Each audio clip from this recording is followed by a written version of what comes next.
Hi everyone. आज मैं राजमा का ऐसी अनोखी सी सब्ज़ी लेकर आई हूँ जिसे आप खाकर वाह वाह कहेंगे। बहुत ही चटपटा सा टेस्टी सा बनकर तैयार होता है। आपने कभी भी ऐसा राजमा का सब्ज़ी नहीं खाया होगा। और ये सब्ज़ी मेरे हस्बैंड को बहुत पसंद आया, मेरे बेटी को पसंद आया और हाँ, मैं इसे अपने पड़ोसियों को भी दिया, उनको बहुत ज़्यादा पसंद आया। वो तो पूछ रहे थे कि इसे कैसे आपने बनाया। तो चलिए शुरू करते हैं। तो सबसे पहले मैंने पूरे 12 घंटे के लिए राजमा को फूलने के लिए डाल दिया था और ये लाल वाला राजमा है। जब फूल जाए तो इसे थोड़ा सा पानी डालकर ऐसा गाढ़ा सा कुछ थिक आपको बना लेना है। इसका पेस्ट बहुत ज़्यादा पानी मत डालिएगा, कुछ इस तरीके से गाढ़ा सा पेस्ट होना चाहिए। और ये रहा हमारा मिक्सी जार जिसमें मैंने पेस्ट को बनाया था। तो मिक्सी जार में भी थोड़ा सा राजमा का पेस्ट रहने देंगे, 2 से 3 चम्मच। इसका मैं ग्रेवी बनाऊंगी, तो अगर आप बहुत ज़्यादा गाढ़ा ग्रेवी पसंद करते हैं तो 3 से 4 चम्मच रहने दीजिएगा। लेकिन अगर आप बहुत गाढ़ा नहीं पसंद करते हैं तो फिर 1 चम्मच काफ़ी है। तो इसी मिक्सी जार में जो हमने पेस्ट रखा है ना, 2 चम्मच, इसमें मैं डाल रही हूँ 2 कटा हुआ लाल टमाटर और इसका गाढ़ा सा पेस्ट बना देंगे। बिना पानी डाले हुए इसका पेस्ट बनाइएगा। मिक्सी जार से मैंने सारा पेस्ट निकाल दिया है, अब इसमें कुछ भी नहीं पेस्ट बचा है। तो इसी मिक्सी जार में मैं डाल रही हूँ 1 कटा हुआ प्याज, और मैंने सिर्फ एक ही काटा है प्याज, ज़्यादा नहीं डालना है। और यहाँ पे 2 से 3 मैंने हरी वाली मिर्च लिया है, 1 इंच अदरक का टुकड़ा और 5 से 6 लहसुन की कलियां। थोड़ा सा मैंने पानी डाला है, धनिया पत्ता डाला है बारीक काट कर 1 मुट्ठी, और इसका भी अच्छा सा पेस्ट बना लेंगे। तो देखिए इसका भी गाढ़ा सा पेस्ट बनकर तैयार है। इसे करते हैं अब साइड। अब हमारा टमाटर और प्याज का अलग अलग पेस्ट बन चुका है। तो अब यहाँ पे मैंने कढ़ाई गर्म किया है, इसमें मैंने डाला है सरसों तेल, और सरसों तेल में थोड़ा सा मैंने घी डाला है। घी डालने से बहुत ही अच्छा सा राजमा में टेस्ट आ जाता है।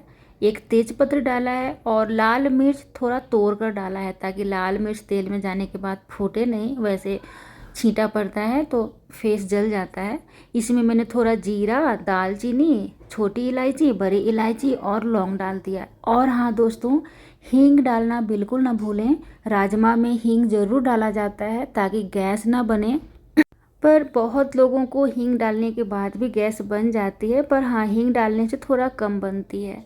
तो चलिए, यहाँ पे अच्छे से सुनहरा भून चुका है सभी गरम मसाला। तो मैंने यहाँ पे टमाटर जो हमने पेस्ट बना लिया था, जिसमें 2 चम्मच राजमा का पेस्ट था, वो वाला मैंने डाल दिया है। पर याद रखिएगा, अगर आप चाहते हैं पहले प्याज को फ्राई करना, तो जो हमने हरा वाला पेस्ट तैयार किया है ना, जो अब मैं डालूंगी, उसे पहले आप भून लीजिएगा। तो मैं सबसे पहले टमाटर का पेस्ट भून रही हूँ, उसके बाद मैं प्याज और लहसुन का पेस्ट भूनूंगी।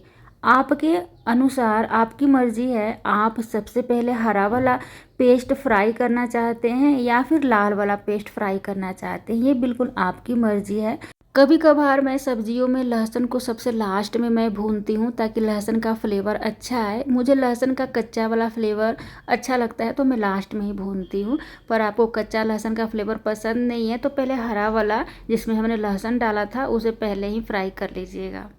अब यहाँ पे हमने राजमा का जो पेस्ट निकाल लिया था बोल में, उसमें मैं डाल रही हूँ 2 चम्मच चना बेसन, और इसे मिक्स करेंगे। मिक्स करने के बाद इसमें डालेंगे स्वाद अनुसार नमक, थोड़ा हल्दी पाउडर और थोड़ा लाल वाला मिर्च पाउडर। डालने के बाद काफ़ी बढ़िया से मिक्स करेंगे।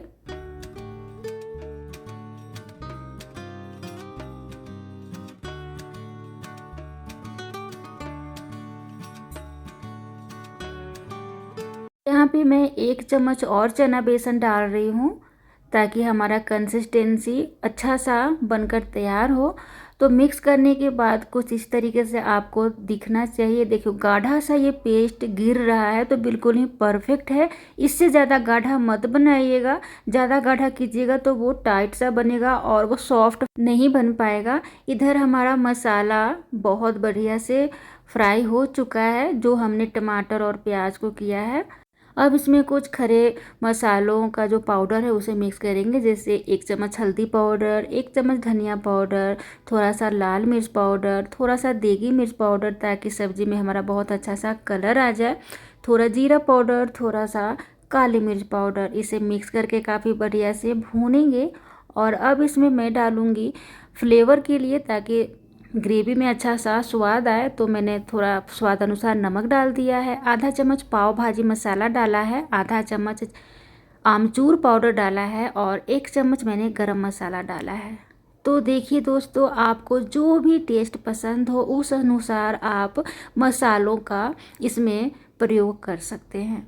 अब इसे धीमी धीमी आंच पर फ्राई करेंगे। तब तक मैंने यहाँ पर एक प्लास्टिक का पैकेट लिया है। आपके घर में जो प्लास्टिक का पैकेट है उसका यूज कर सकते हैं, जैसे कि दूध का पैकेट का भी यूज कर सकते हैं। मैंने यहाँ पे बेसन का जो पैकेट है उसका यूज किया है। इसमें मैंने पेस्ट को भर दिया है, जो राजमा का पेस्ट हमने तैयार किया था उसे मैंने इसमें डाल दिया है। और डालने के बाद अब इसका नोक काटेंगे।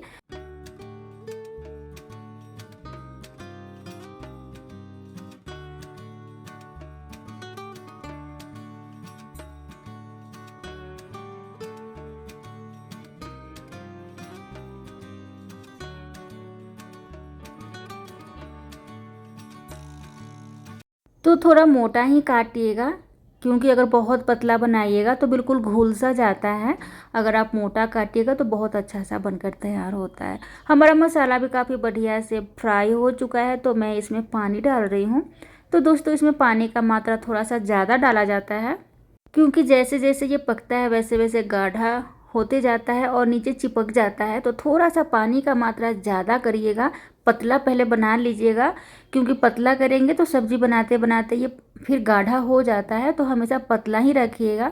तो चलिए, अब आँच को धीमा करेंगे। पहले एक बॉयल आ जाने दीजिएगा, उसके बाद आँच को धीमा कर दीजिएगा। इसके ऊपर से मैंने डाल दिया है जाली, और जाली के ऊपर थोड़ा सा तेल लगा लिया है, ताकि हमारा जो राजमा का पेस्ट में जब बनाओ तो चिपके नहीं। तो इस तरीके से आपको नोक की सहायता से जलेबी जैसा डिज़ाइन डाल देना है, और ये बिल्कुल ऑप्शनल है। जैसा आप डिज़ाइन डालना चाहें वैसा आप जाली के ऊपर रख सकते हैं। आप चाहें तो गोल गोल बड़ी जैसा डिज़ाइन भी डाल सकते हैं। तो देखिए, मैंने मोटा मोटा डाला है। मोटा मोटा डालने से ग्रेवी में जाने के बाद ये टूटता नहीं है। अगर आप बहुत पतला बनाएंगे तो ग्रेवी में जाने के बाद बिल्कुल घुल सा जाएगा, वो टूट जाएगा, पता ही नहीं चलेगा कि हमने क्या चीज़ का सब्ज़ी बनाया है। तो सभी को इसी तरीके से बना लेना है, और बनाने के बाद इसे कवर करके 3 मिनट के लिए छोड़ देना है। बिल्कुल धीमी धीमी आंच पे करिएगा, ताकि हमारा ग्रेवी चिपके भी नहीं, जले भी नहीं, और ये हमारा राजमा जो है वो स्टीम हो जाए और अच्छे से पक जाए। तो देखिए, हमारा 3 मिनट हो गया है और बहुत ही अच्छा सा ये स्टीम हो चुका है, पक गया है। अब इसे एक एक करके उखाड़ेंगे, मतलब कि निकालेंगे, और ये बहुत ही सॉफ्ट सा होता है, बिल्कुल ही सॉफ्ट होता है।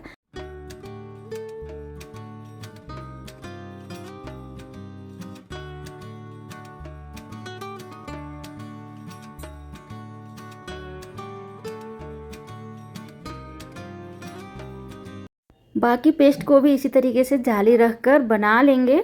तो इसी तरीके से जितना आपका पेस्ट है उतना आप इसे दोबारा तिबारा करके सारा एक एक करके इसी तरीके से धीमी धीमी आंच पर बना लीजिएगा। देखिए, मैंने अभी गैस को ऑफ रखा है, ताकि अगर आप लगातार ग्रेवी को पकाएंगे तो हमारा ग्रेवी जो है वो बिल्कुल ही चिपक जाएगा, सही नहीं बनेगा। अब बन जाने के बाद हम फिर से गैस को ऑन करेंगे, धीमी धीमी आंच पर इसे पकाएंगे, और 3 मिनट के बाद देखिए हमारा बिल्कुल ही परफेक्ट ये भी पककर तैयार है। तो सभी को इसी तरीके से आपको बनाकर निकाल लेना है।